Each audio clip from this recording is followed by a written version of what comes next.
ഹരേ കൃഷ്ണ. എല്ലാവർക്കും നമസ്കാരം. എല്ലാവർക്കും പാപമോചിനി ഏകാദശി ആശംസകൾ. ഞാനിന്നൊരു കഥയാണ് പറയാൻ പോകുന്നത്. വളരെ കാലം മുമ്പ് ദേവദത്തൻ എന്നു പേരായ ഒരു ബ്രാഹ്മണൻ ഉണ്ടായിരുന്നു. പരമഭക്തൻ. വിഷ്ണു സഹസ്രനാമം എപ്പോഴും ജപിച്ചുകൊണ്ടിരിക്കും. അദ്ദേഹം വളരെ ദരിദ്രനായിരുന്നു. മിക്ക ദിവസവും വീട്ടിൽ പട്ടിണിയാണ്. ഒരു ദിവസം ദേവദത്തൻ കുളിക്കാൻ പുഴയിലേക്ക് പുറപ്പെട്ടപ്പോൾ അയാളുടെ ഭാര്യ പറഞ്ഞു, ഇന്നിവിടെ ഭക്ഷണത്തിന് ഒന്നുമില്ല. കുട്ടികൾ വിശന്നു കരയുന്നു. കുളി കഴിഞ്ഞ് വരുമ്പോൾ വല്ലിടത്തു നിന്നും വല്ലതും കൊണ്ടുവരൂ.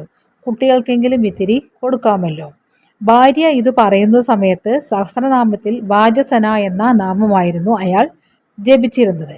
വാജസൻ എന്നാൽ അന്നദാതാവ് എന്ന് അർത്ഥം. അയാൾ വിചാരിച്ചു, ഭഗവാൻ വാജസനൻ അല്ല, തീർച്ച. മിക്ക ദിവസവും വീട്ടിൽ പട്ടിണിയാണ്. അതുകൊണ്ട് ഇനിമേലിൽ വാജസന എന്ന് ജപിക്കില്ല.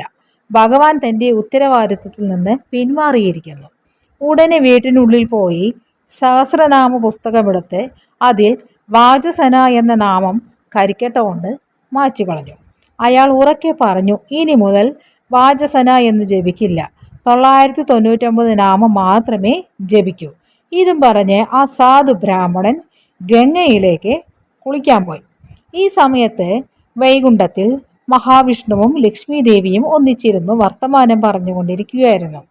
പെട്ടെന്ന് ഭഗവാന്റെ മുഖത്ത് കരി പുരണ്ടത് കണ്ട് ദേവി കുടുകുടാ ചിരിച്ചു. ഭഗവാൻ കാരണമന്വേഷിച്ചുവെങ്കിലും ദേവി പിന്നെയും പൊട്ടിച്ചിരിച്ചതല്ലാതെ കാര്യമെന്തെന്ന് പറഞ്ഞില്ല.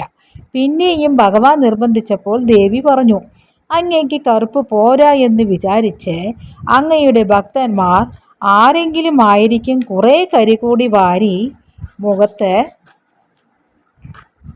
തേച്ചിരിക്കുന്നു. ഇപ്പോൾ കാണാൻ കുറെ കൂടി ഭംഗിയുണ്ട്. പാവത്തിന് ചന്ദനം കിട്ടിയിട്ടുണ്ടാവില്ല, അപ്പോൾ കരിവാരി തേച്ചതാണ്. ദേവി പറഞ്ഞത് ശരിയാണ്. അയാൾ മഹാദരിദ്രനായ പാവം, കുടുംബം പുലർത്താൻ വളരെ കഷ്ടപ്പെടുന്നു. ഓഹോ, അങ്ങനെയാണെങ്കിൽ എന്തുകൊണ്ട് അയാളുടെ ദാരിദ്ര്യം തീർത്തു കൊടുക്കുന്നില്ല? ഇതാണോ ഭക്തവാത്സല്യം? അങ്ങനെ ധാരാളം ധനം കൊടുത്താൽ പിന്നെ അയാൾ നിന്നെയായിരിക്കും ഭജിക്കുക, എന്നെയല്ല. അത് പറ്റില്ല. ഇതിൻ്റെ പ്രതിവിധി അതല്ല. പാവം എത്ര കാലം പട്ടിണി കിടക്കും? അയാൾക്ക് എന്തെങ്കിലും കൊടുത്തേ പറ്റൂ. ഇനി വാദിച്ചിട്ട് കാര്യമില്ലെന്ന് കണ്ട് ഭഗവാൻ ഒരു കഴുതക്കാരൻ്റെ വേഷമെടുത്ത് ഭൂമിയിലേക്ക് ഇറങ്ങി. കുറേ കഴുതകളുടെ പുറത്ത് സാമാനങ്ങളുമേറ്റി ദേവദത്തൻ്റെ വീട്ടിൽ എത്തി. ഈ സമയത്ത് ദേവദത്തൻ വീട്ടിലുണ്ടായിരുന്നില്ല. അയാൾ ഗംഗാതീരത്തിരുന്ന് സഹസ്രനാമം ജപിക്കുകയായിരുന്നു. ദേവദത്തൻ്റെ ഭാര്യ വീടിൻ്റെ പുറത്ത് നിൽക്കുന്നുണ്ടായിരുന്നു. നിങ്ങളാണോ ദേവദത്തൻ്റെ ഭാര്യ? ഈ സാധനങ്ങളെല്ലാം നിങ്ങൾക്കുള്ളതാണ്, എല്ലാം എടുത്തോളൂ. നിങ്ങളുടെ ഭർത്താവ് ഗംഗാതീരത്തിരുന്ന് നാമം ജപിക്കുന്നത് കണ്ടു. ഞങ്ങൾ തമ്മിൽ ഒരു വാദമുണ്ടായി, അതിൽ ഞാൻ തോറ്റു. ഭഗവാൻ പറഞ്ഞു. ദേവദത്തൻ്റെ ഭാര്യയ്ക്ക് വലിയ ആശ്ചര്യമായി. അവർ ഭഗവാനെ വീട്ടിനുള്ളിലേക്ക് ക്ഷണിച്ചു. ഭർത്താവ് വരുന്നതുവരെ ഇരിക്കണമെന്ന് പറഞ്ഞു. എനിക്ക് തീരെ സമയമില്ല, ഉടനെ മടങ്ങിപ്പോകണം. പോകുന്നതിന് മുമ്പ് കുറഞ്ഞൊരു ജോലിയുമുണ്ട് എന്നായി ഭഗവാൻ. ഞൊടിയിടയിൽ അവിടെ മനോഹരമായ ഒരു കൊട്ടാരവും തോട്ടവും ജലധാരകളും എല്ലാം ഉണ്ടായി. ധാരാളം വേലക്കാർ ദേവദത്തൻ്റെ ഭാര്യയും മക്കളും വില പിടിച്ച വസ്ത്രങ്ങളും ആഭരണങ്ങളും അണിഞ്ഞിരുന്നു. ഭഗവാൻ പോകാൻ ഭാവിച്ചപ്പോൾ അവർ പറഞ്ഞു, കുറച്ചു മുമ്പ് വരെ ഞങ്ങൾ മഹാദരിദ്രരായിരുന്നു. ഈ കാണുന്നതൊക്കെ ഞങ്ങൾക്കുള്ളതാണോ? ഇതൊക്കെ എങ്ങനെയുണ്ടായി? നിങ്ങൾ ആരാണ്? ഏതായാലും എൻ്റെ ഭർത്താവ് വരുന്നത് വരെ നിങ്ങൾ പോവരുത്. പക്ഷേ ഭഗവാൻ സമ്മതിച്ചില്ല. ഒന്നുമില്ലെങ്കിൽ ഒരു സന്ദേശമെങ്കിലും പറയാനില്ലേ? ദേവദത്തൻ്റെ ഭാര്യ ചോദിച്ചു. ഭഗവാൻ അപ്പോഴും കഴുതക്കാരൻ്റെ രൂപത്തിൽ തന്നെയാണ്. ശരി, എന്നാൽ ദേവദത്തൻ വരുമ്പോൾ ഇന്ന് രാവിലെ എൻ്റെ മുഖത്തെ കരി തേച്ചത് മായ്ച്ചു കളയാൻ പറയൂ എന്നു പറഞ്ഞ് ഭഗവാൻ ഉടൻ മറഞ്ഞു. ഉച്ചയായപ്പോഴേക്കും ദേവദത്തൻ തൻ്റെ അനുഷ്ഠാനങ്ങളൊക്കെ കഴിഞ്ഞ് തിരിച്ചെത്തി.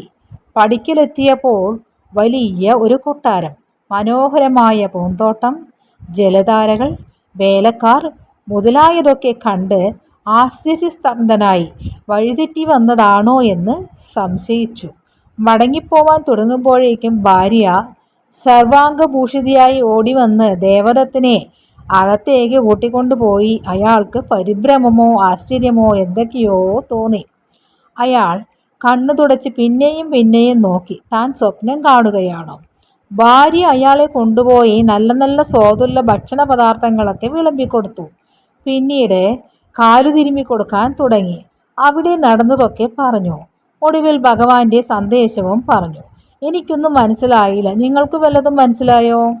എപ്പോഴും നാമം ജപിച്ചു കൊണ്ടിരിക്കുന്ന ദേവദത്തിന് ഉടനെ കാര്യം മനസ്സിലായി.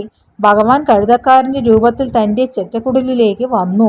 അയാൾ പുറത്തേക്ക് ഓടി ഉറക്കെ പറഞ്ഞു, ഒരിക്കലും നാമം ജപിക്കാത്ത എൻ്റെ ഭാര്യയ്ക്ക് അങ്ങ് ദർശനം കൊടുത്തു.